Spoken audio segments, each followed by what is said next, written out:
Hey guys, this is me, Sue Joy. so I'm back with another video for today.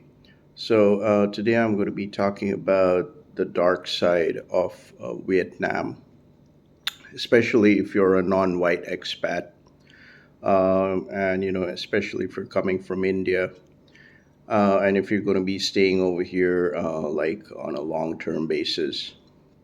So viewer discretion advised. I'm disabling the comment section because I don't want haters to pour in their stuff.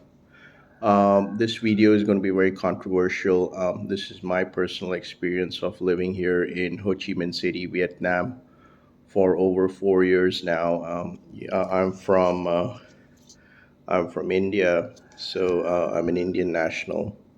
So this is going to be my personal experience. As you know, in my channel, I like to be very honest, upfront, no BS. If you're looking for other YouTubers, who are going to be glorifying and who are going to be putting out a fake narrative, or if you would like to watch rosy videos about Vietnam, then, please don't watch this, don't subscribe to this channel or don't even watch this video because my channel is I document these videos straight from my personal experience, straight up, no BS. So I made some lists. So I'm just gonna grab a little bit of coffee over here. Okay. So these are my personal experiences of staying over here in Vietnam for over 4 years now. Um, so the first thing would be, I would say, the racism and the discrimination problem here in Vietnam, especially in Ho Chi Minh City and also in Hanoi because I was there in Hanoi for 2 months. Um, so yeah, this from my personal experience. I have faced discrimination. Like, say for example, if I go to the coffee shops, I'm not treated. I'm treated usually poorly. I'm not treated right. But if you're a white expat, you get 5-star treatments. But since I'm a person of color, I have dark brown skin. I'm from India. I don't get that kind of treatment always. I usually get poor treatments. Yes, I have faced racism. I wouldn't say direct racism, but I can definitely make it out. I do get this feeling of being intimidated. So, the environment is also sometimes if I go to a Western expat joint to eat, I don't get that kind of friendly service. The environment is a bit intimidating. Like the perfect example would be last night I was there at Bouvian Street and I just sat down. I just wanted to buy a cheap beer for 30,000, but the girls serving over there, they're like so fucking rude. They don't have any smiles on their faces. They're pretty fucking rude and they're not very friendly. So I kind of feel discriminated.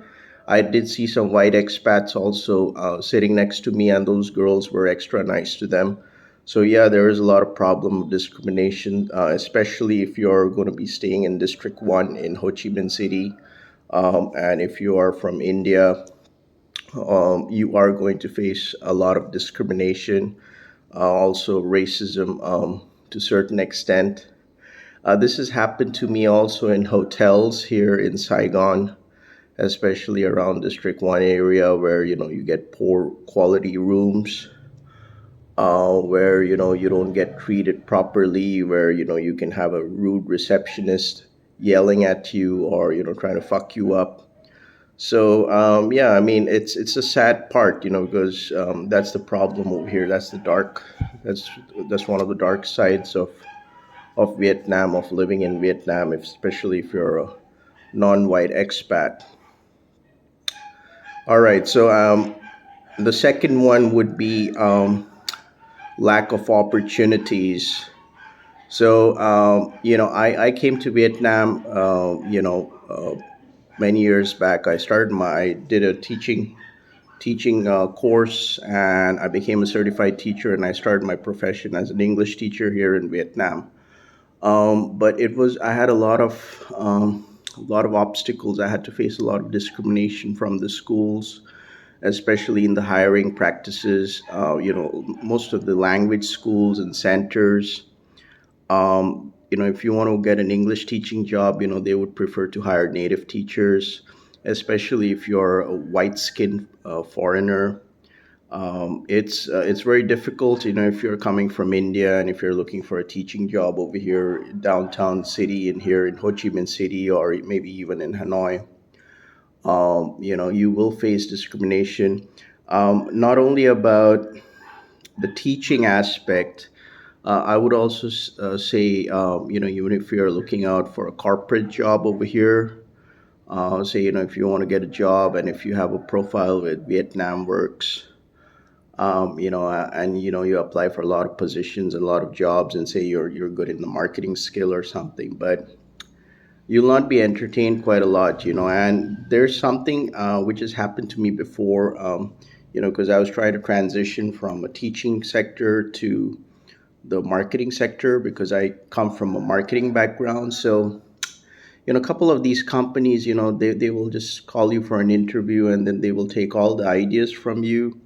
They'll give you some kind of a test or something. So basically, they're trying to take out a lot of information from you, your knowledge, your expertise, and then they'll just waste your fucking time in the interview, and they'll not hire you. Okay, so after a few days, they'll just send you out an email saying, "Oh, we found someone else," but actually they were trying to pick your brain.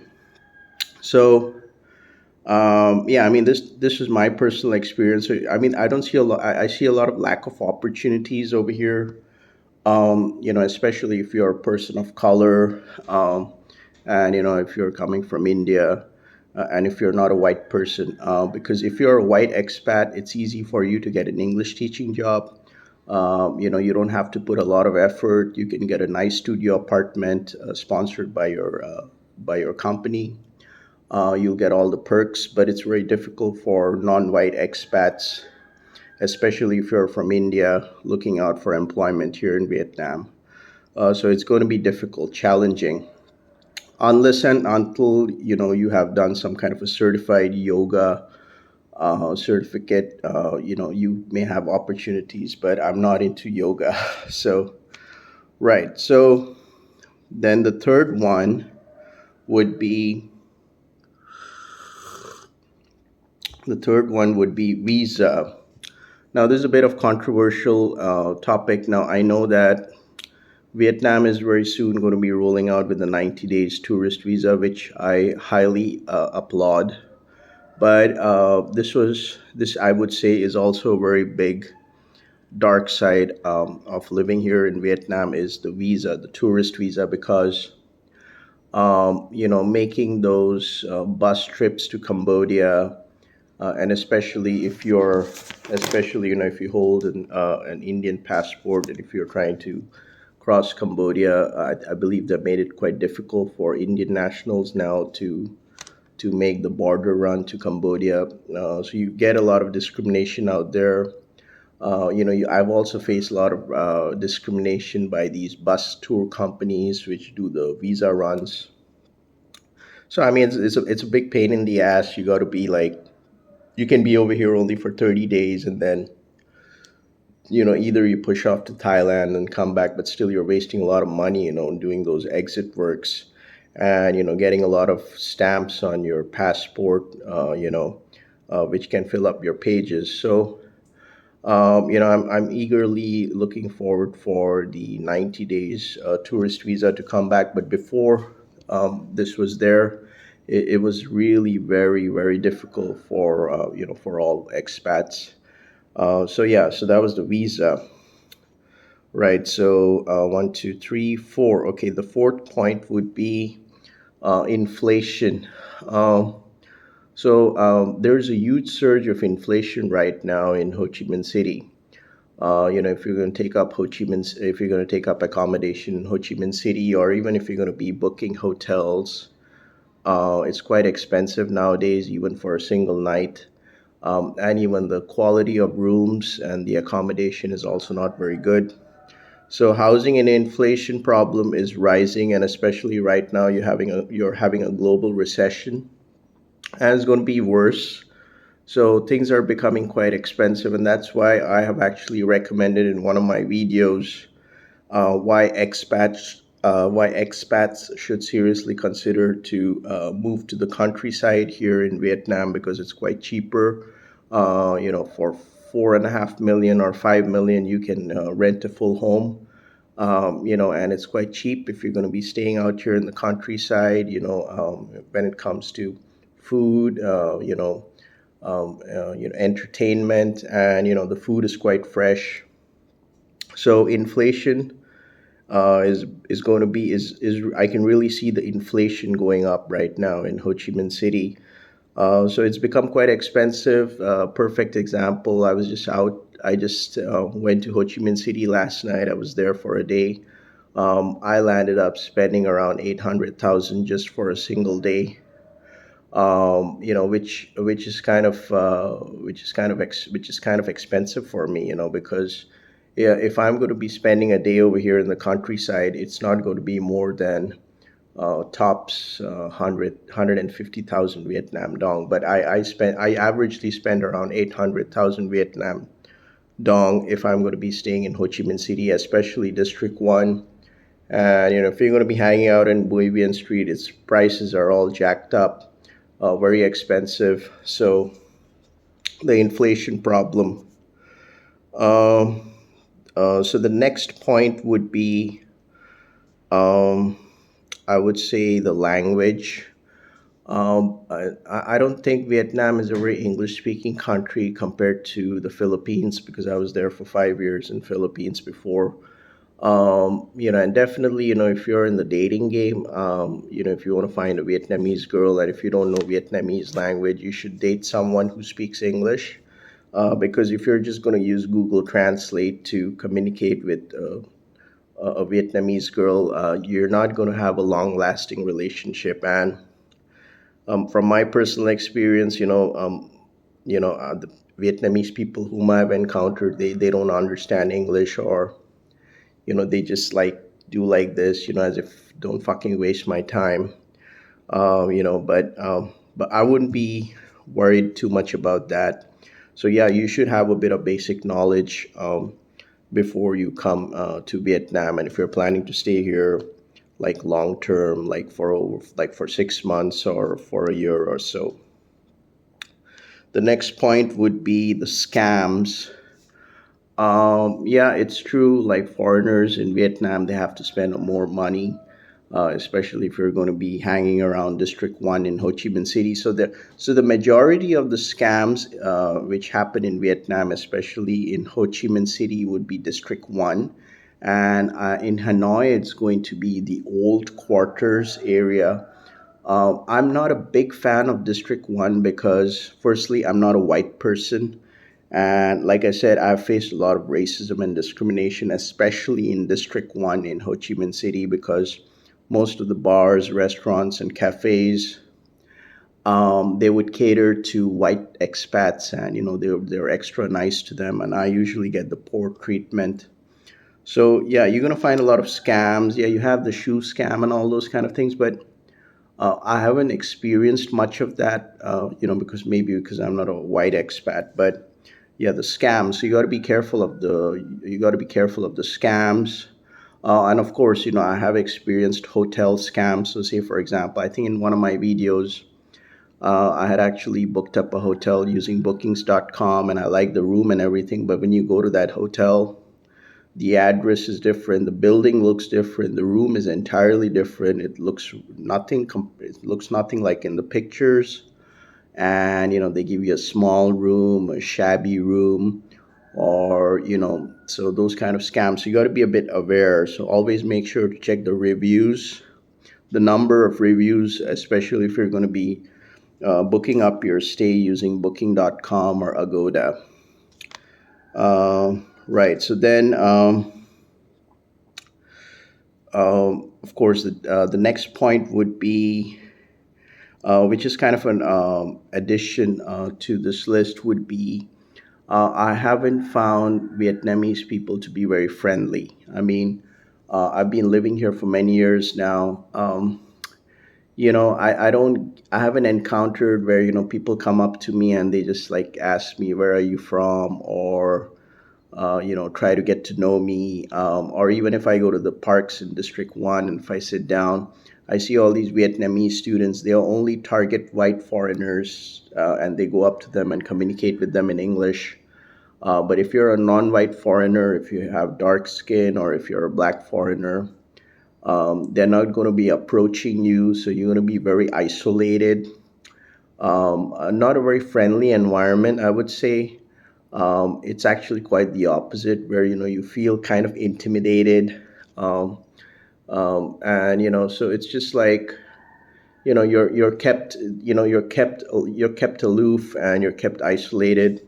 So I haven't had a lot of friendly interactions with the Vietnamese people. So I hope it changes from time. I hope they realize, because from my personal experience, I don't think most Vietnamese people are adjusted to Indian expats. They're not adjusted to Indian tourists. So I think from time to time, it'll take some time for them to get adjusted, to Indian expats, and to learn to be a bit more friendlier. So I think that would be really nice.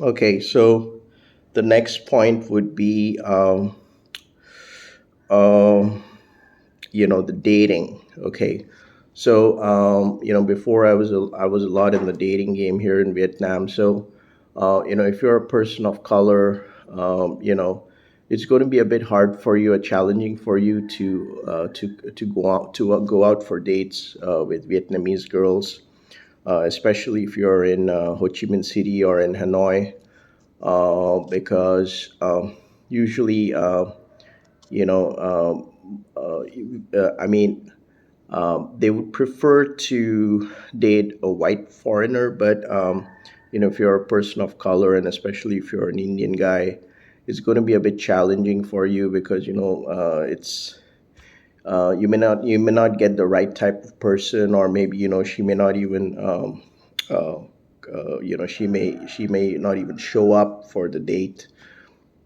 or she just would like to keep you as a virtual friend to communicate with you in English. So um, you know I would say Vietnam is not very big when it comes to the dating game, unlike in the Philippines, where it's very easy to hook up for dates with Filipino girls. Um, I think even Thailand was a bit easier to go out for dates, but from my personal experience, it's a bit challenging, going out for dates here in Vietnam, because they're kind of very reluctant. If especially if you're an Indian expat, yeah. But if you're a white person, it's easier for you to find a very beautiful Vietnamese girl. And of course, you have to be careful of the catfishers, or meeting Vietnamese girls, who are just looking for sugar daddies. So, I mean, if you're looking for that kind of entertainment, then that's different for you. But yeah, like I said, the dating one. And so finally, this one is a bit controversial, but well, I would like to highlight this on the video. So I would like to highlight this is, like I said, extreme surveillance. Um, knowing that we're living. I mean, you're always going to be watched. Okay, you're always going to be watched, even on social medias. Or I'm not being very paranoid about this, but I've known a few of these cases. I won't name. I mean, I would not dive into the details about this, but there's a lot of extreme surveillance. Especially they always keep an eye on you. Okay, maybe it could be your local Xeom guy, or it could be you know, like the neighbors or whatever, they always keep an eye on you, so they, even on social media, and you're always going to be monitored over here in Vietnam, if you're an expat. So uh, as long as you're not talking any BS about the Vietnam government, or as long as you're not getting political, I think it should be fine.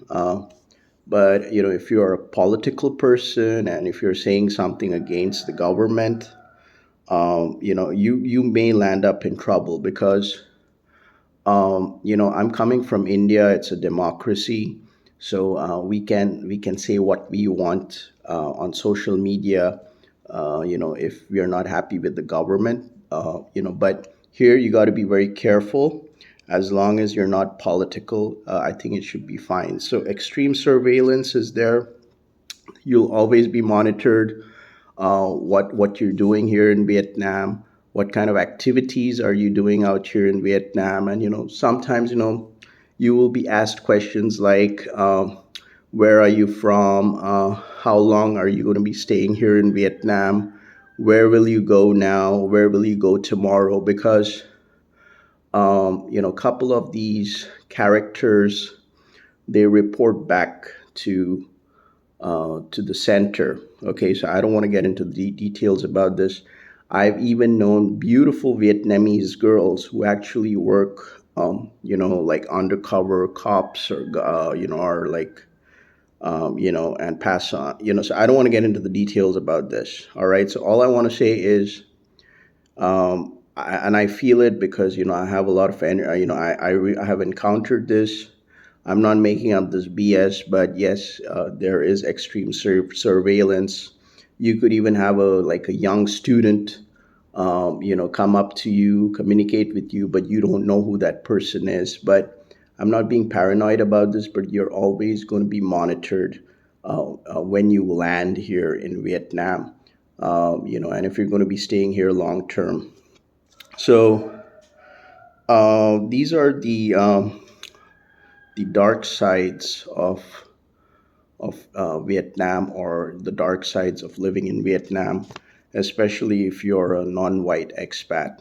So I hope you guys have got an insight about what I had to share. I'm not a newbie. I've been living here for over 4 years now, so I know what I'm talking about. I'm not a white person, because if I was white, I may have different kind of experiences and interactions with Vietnamese people. But I'm talking from my personal experience as an Indian national, as a person of color. I have dark brown skin. So yeah, I would really like, in the coming years, the Vietnamese media, trying to bring about a bit more awareness, so that it can be a bit more multiculturalized. Because I really want more tourists to come to Vietnam. I'm in no way trying to damage the tourism industry here. And if Vietnam really wants to be like Singapore, then there has to be a lot of multiculturalism. They have to be adjusted to Indian tourists. They have to be a bit more not, friendlier. You should not discriminate us or treat us poorly, because this is what I have experienced. So with that being said, you guys have a great day. Peace out.